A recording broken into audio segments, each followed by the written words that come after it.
The VWAR Core 5. Is it a serious smartwatch or is it a novelty watch? Well, I've been wearing this watch, playing with it, and running it through my regular sorts of testing for over a week now. And I am pleased to report that I have a list of what it does, which is a pretty short list. And I have a list of what it doesn't do, and that's a longer list. Let's get into it. Okay, first, guys, I like the way this watch looks. It is a big watch, and you know I'm about big watches. The display is approximately 1.7 inches. It may not be quite as bright as some of the really top tier smartwatches that I've played with, but the display is pretty nice. And with it being this big and reasonable brightness, it's good for my eyes. Also has a rotating crown on it on the side, which is something that not a lot of smartwatches are doing right now. I know that the TicWatch is doing that. I do believe the OnePlus watch is doing that. I'm not sure about some of the others, but the rotating crown on the side, man, that is clutch, and I really, really like that. Now, like I said, it's a big chunky watch, but the band, while it's not uber premium, doesn't scream cheap. It's just a nice band. Overall, guys, for the price, it doesn't look bad. Like, I'm not really hating on the design. Let's talk about some other stuff. Obviously, it tells time, and that's, you know, the most important thing for any watch, or should be. It tells you time. It has a bunch of sensors on it. The claimed sensor array is huge. I think that really what this watch was designed to do was take a micro SIM card and turn it into basically a full smartphone. But that's not available in North America. As near as I can tell, even if you put a SIM in this, I don't think it's going to be supported by any of the networks in the United States of America, which is probably 90% of the people watching this video are watching. So just be aware of that. Your ability to use it as a full smartphone is not really there. You can connect it to Bluetooth to your phone. You can connect it to Wi-Fi. And I think you can use Bluetooth tethering, so you can basically give it a permanent hotspot if you want to and carry your phone around. So those are some of the good things you can do with it. You can also get Google Play on here, so you can download and install any app that you want. I gotta warn you, when you install an app on this thing, it doesn't go fast. I put Instagram on here, and guys, installing it was slow. Like, set it to downloading and installing and go make dinner slow. Maybe even set it to going and then go out to dinner someplace nice where you're going to be there for a long time, kind of slow. Did I mention it was slow? The cool thing is, with the apps on here, you can watch videos, you can do anything that you can do on your app. A little bit difficult on the screen, because despite it being a big screen for a smart watch, it is a very small screen for a smartphone. Now, it does have some features to kind of help you with that. You can change the display from circle mode to square mode, so you can scrunch everything in and actually see what's going on in your app. Those are legit. So it does claim things like step tracking, heart rate tracking, sleep tracking, things like that. And those are claims. I was able to use some of those some of the time, sort of. What it does have going for it is resting heart rate. Like, when I compared resting heart rate on this to any other chest strap, finger, or whatever, it gave it to me. But as soon as I attempted to do any sort of activity, like on the bike or anything, the heart rate tracking did not keep up. At one point when I was on the bike, and indoor biking, guys, like, that's probably the easiest any sort of wrist-based device is going to have in terms of heart rate tracking. Couldn't keep up. Like, my Garmin Fenix 8 was calling it at 146 beats per minute, and this thing never got over 106, and most of the time was floating around the 90s. So we're talking like 50 beats per minute difference. I would say that's not just inaccurate, but I would call it useless in that regard, like just completely freaking useless. When I stood in my driveway with the dogs and I was getting ready to go for a walk with the dogs, I set it to do a walk, outdoor walk, which should be a reasonably easy activity to do.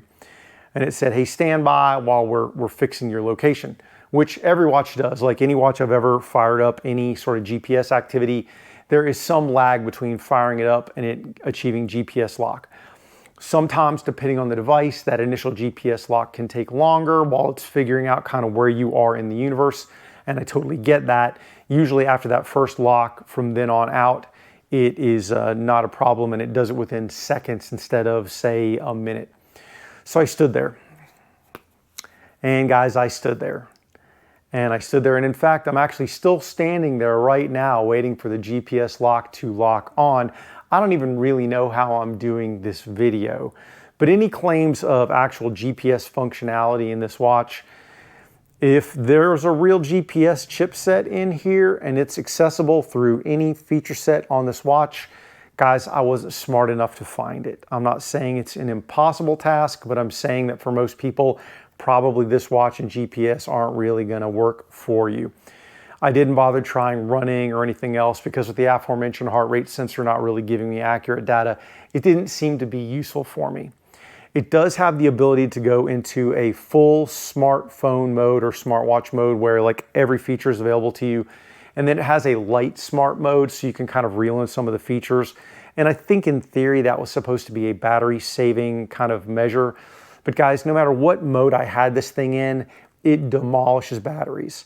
Now, it doesn't help that I've got the display set to always on, but guys, if I think 12 to 16 hours out of this thing between charges with an always on display going is optimistic.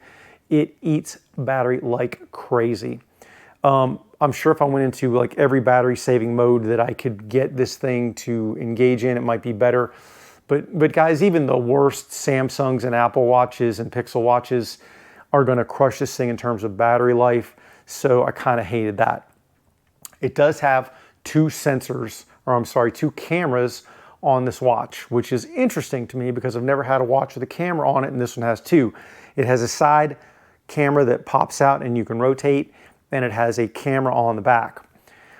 Now, you could use that for video chat, face unlock, Snapchatting your friends, whatever.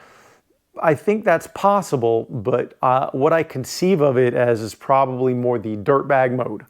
Guys, where you're taking surreptitious video or pictures of somebody without their knowledge or consent.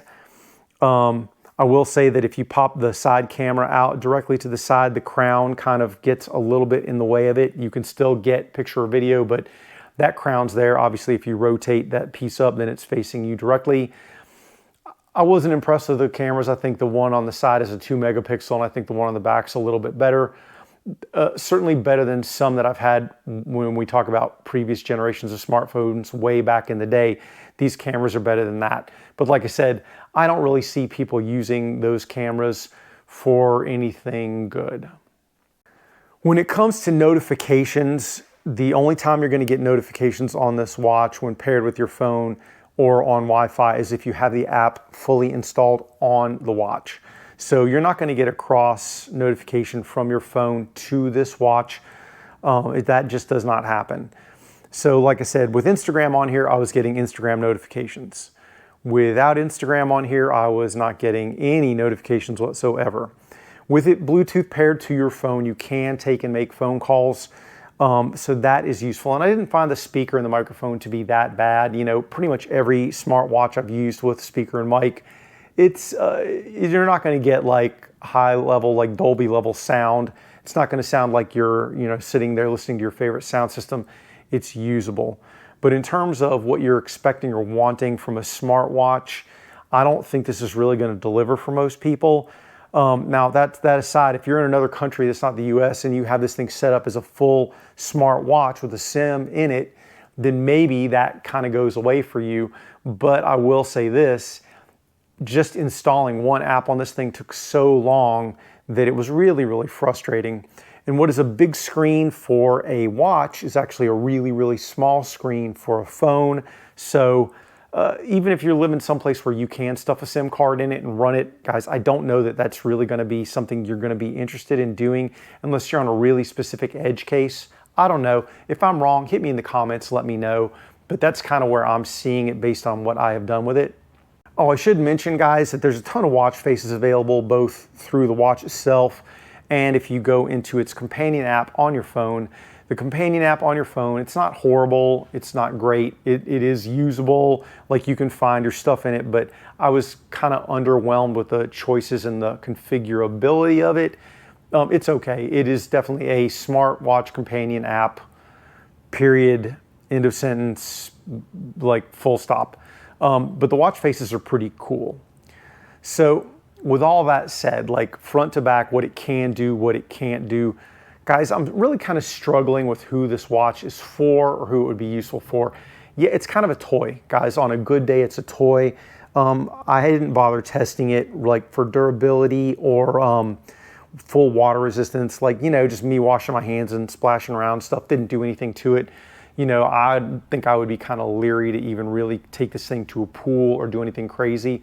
I'll annotate the atmospheres it's supposed to be water resistant down to, and I think it's kind of in the ballpark for some of the average smartwatches, not the ultra durable smartwatches. But at the end of the day, guys, I'm struggling to try and come up with any group to recommend it to.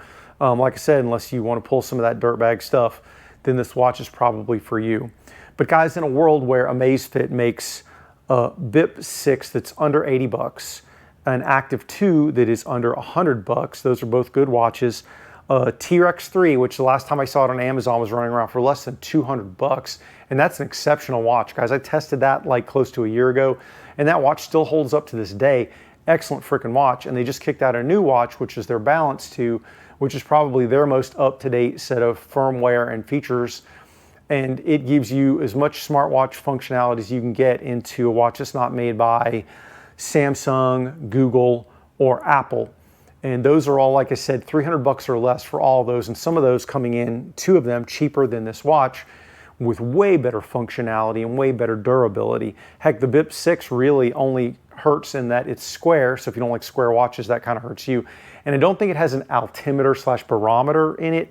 And the storage space is limited. So if you're trying to cram a bunch of music on there and listen to it without your phone, probably going to be hurting in that regard too. But in all other like universes, that Bip 6 makes a ton of sense for a lot of people, and it's not a ton of cash. I'll actually put links to all of those Amazfit watches in the description, along with this VWAR Core 5, in case I haven't convinced you one way or the other and you have to see for yourself. But in my opinion, I've kind of tested this for you so that you don't have to.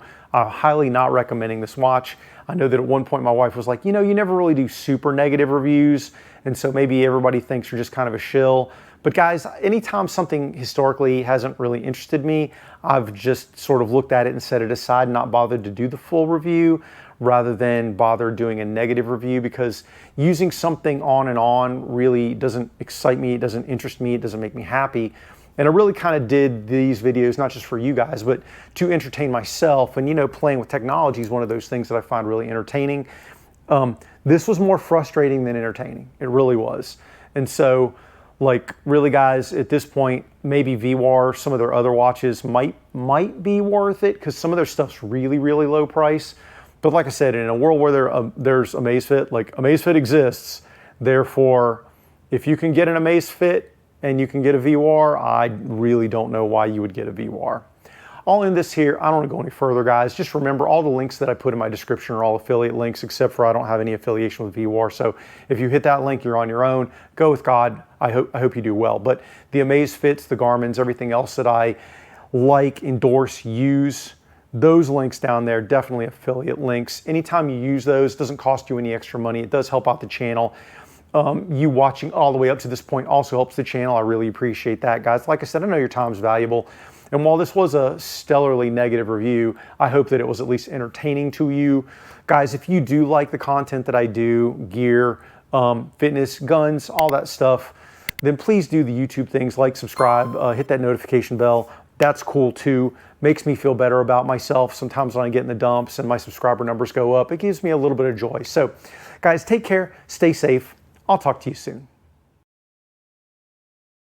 Get 'em, Jay.